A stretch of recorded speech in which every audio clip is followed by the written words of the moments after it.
Bismillah ar-Rahman ar-Rahim. Donc, je vais corriger avec vous l'exercice 1 de la première série. Donc ici nous avons un segment AB qui est chargé uniformément avec une charge Q qui est uniformément. Donc ici on voit donc qu'il est uniformément euh, réparti. On s'intéresse au champ E créé en un point M, l'abscisse X. Donc le point M ici, et là l'abscisse X. Donc, première question, que peut-on dire du champ E en X et E en X justifié?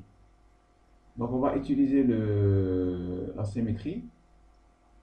Donc, ici, si je considère le plan qui passe par le point O et qui est perpendiculaire au segment AB, donc je vois que c'est un plan de symétrie. Donc, je vais l'appeler par exemple le plan P. Donc, première question. Le plan P est un plan de symétrie.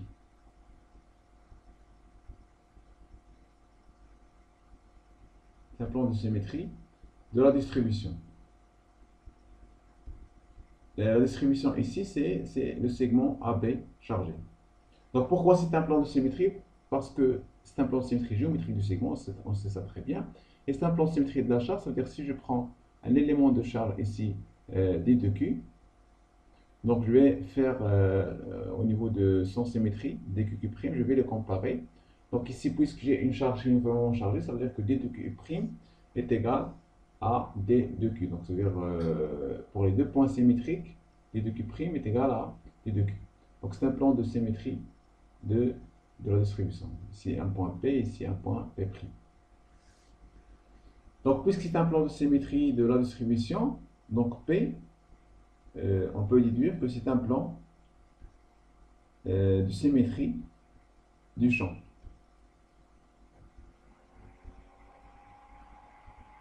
C'est-à-dire quoi, plan de symétrie du champ? C'est-à-dire que le champ au niveau du point M, c'est-à-dire que le champ pour un point M', qui est le symétrie du point M, est égal aux symétries du champ au point M.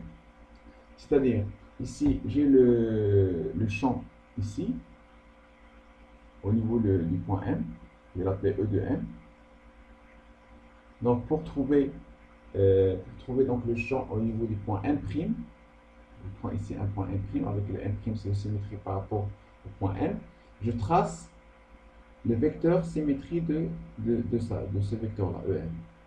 Donc, c'est comme j'ai un plan miroir. Donc, si je vois dans le miroir un vecteur comme ça, je vais le voir orienté dans cette direction. D'accord? Alors, je rappelle, donc, si j'ai un plan ici de symétrie, j'ai un vecteur comme ça. Son symétrie, c'est ça.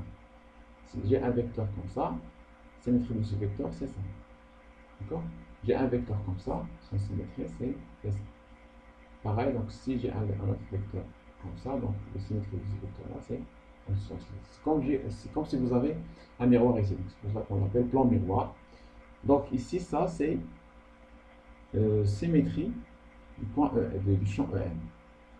Donc cette propriété-là nous dit que le champ au niveau du point M' est égal à la symétrie de E de M.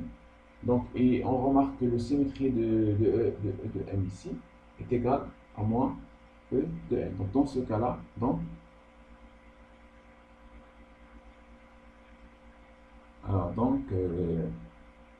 de M' est égal à moins E de M. Donc on obtient E de M' est égal à moins E de M.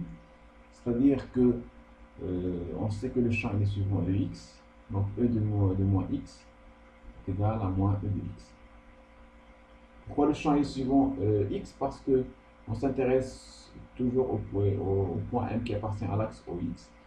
Et le segment il appartient à l'axe OX. Donc si je prends un point, n'importe quel point dans la distribution, l'élément D de E c'est toujours le suivant x. Donc ça c'est pour la première question. Alors, pour la deuxième question, ici on vous demande de déterminer l'expression de E en fonction de Q à epsilon 0 x. Donc on sait très bien, premièrement, qu'est-ce qu'on fait? Donc je vais la noter en rouge. toujours le point de départ. Dans la méthode directe, c'est d'écrire le champ élémentaire. Donc le champ élémentaire au niveau d'un point M, toujours c'est D de Q sur 4pi epsilon 0 Pm au carré UPM. Alors ça c'est toujours l'expression du champ élémentaire. Maintenant je dois déterminer donc D de Q, quoi est égal. Donc D de Q, puisque j'ai une distribution unique, c'est lambda D de L. D de L c'est quoi ici? C'est cette distance-là. Donc c'est un élément élémentaire du segment. Un élément élémentaire. Donc un élément élémentaire. Par exemple ici, D de x.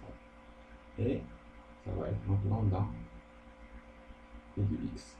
Pour ne pas confondre avec le x du point M, je vais noter D de xp. X du point P, c'est-à-dire n'importe quel point P que je prends. D de Q est égal à lambda D de L qui est égal à lambda D de xp. Pour PM, la distance PM, c'est la distance de ce point-là. Si je prends ici le point P, par exemple, le point P ici, par exemple. Donc la distance PM, c'est cette distance-là. Donc cette distance-là est égale à la distance x, donc l'abscisse du point M, moins l'abscisse du point P, pour trouver finalement cette distance-là.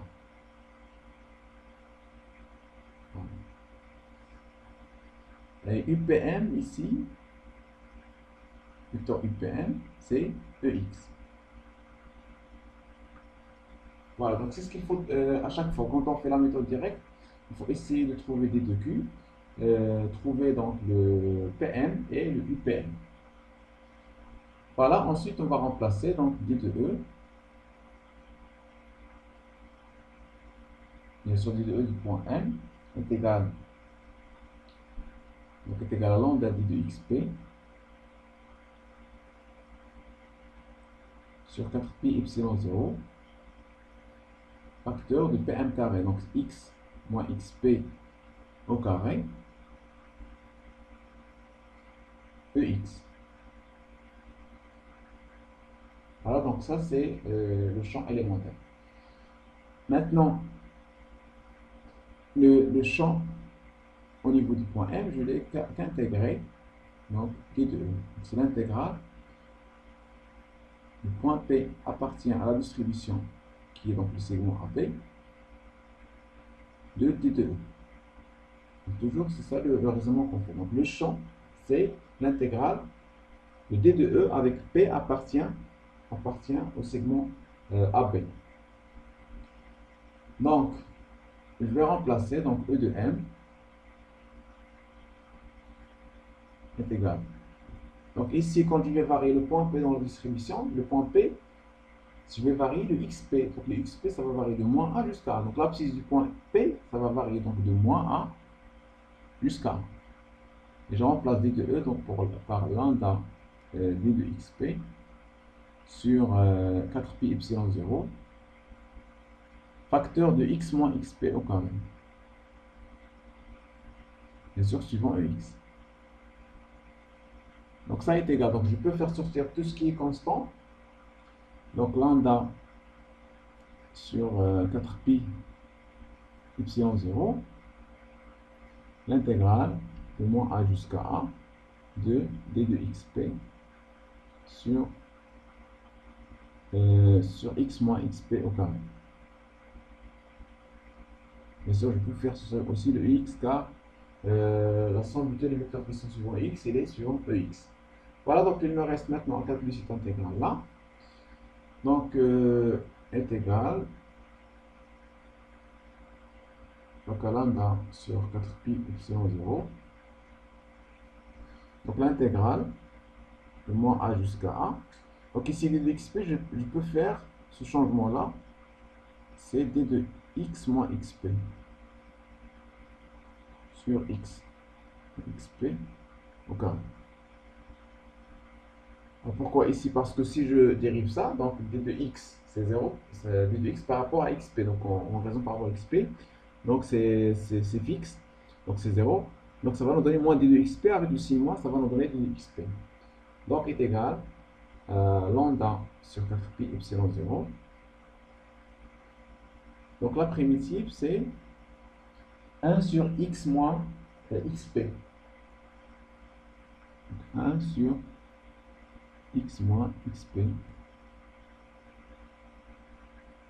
Donc c'est comme je mets un changement de variable de x moins xp de x. On sait très bien que la primitive de moins 1 sur x carré c'est 1 sur x. Donc dans ce cas-là c'est 1 sur x moins xp. Et on va la varier donc de moins a jusqu'à 1. Bien sûr suivant ex. Donc est égal à lambda sur 4pi epsilon 0 facteur de 1 sur x moins xp, dans ce cas-là, ça va être a, moins 1 sur x moins a, c'est x plus a, suivant ex. Donc ça est égal, donc 1 sur 4pi epsilon 0, facteur, alors ici, x moins a fois x plus a, donc ça va nous donner, x au carré moins a au carré. Et ici je vais mettre x plus a, je vais multiplier par x plus a, moins, et l'autre je vais multiplier par x moins a, suivant x. Voilà, donc ça d'une part. Alors d'autre part, lambda, ici on vous demande de faire ça en fonction de q. Alors on sait très bien que q est égal à l'intégrale pour le point P, donc appartient au segment AB, de d de q. Donc c'est l'intégrale de lambda d de xp. Donc le xp varie de moins a jusqu'à 1. Donc ça va être égal à lambda fois 2a. Donc ça va nous donner que lambda est égal à q sur 2a. Voilà donc l'expression de lambda en fonction de q.